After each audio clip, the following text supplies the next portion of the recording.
but this letter goes out to all 50 state governments, okay? According to, this is quote, by the way, according to the U.S. Department of Transportation, 98% of truck drivers regularly experience difficulty finding safe parking, a sharp uptick from the 75% figure reported just 4 years earlier.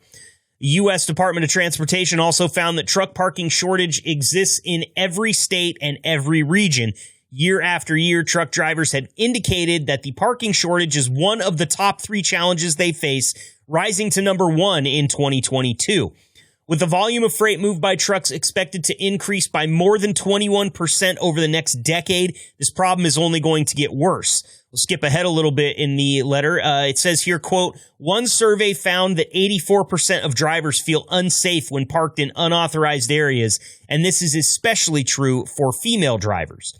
Law enforcement officers also face a difficult decision.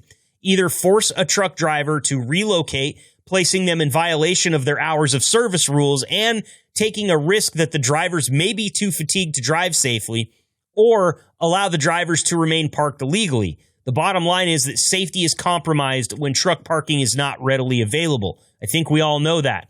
Moving on, the letter continues to state, truck drivers are the backbone of our society and our economy. Without them, the daily conveniences we take for granted, from fresh water to fuel to the literal roofs over our heads, would not exist.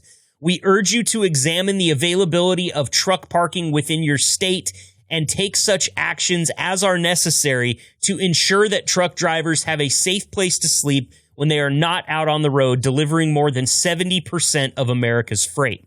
We hope that you will use the aforementioned resources as well as other non-federal resources to prioritize and address this serious safety program. What are those resources? Well, they're listed in the letter as well. Some of them are the National Highway Performance Program, the Surface Transportation Block Grant Program, Highway Safety Improvement Program, Carbon Reduction Program, and the National Highway Freight Program.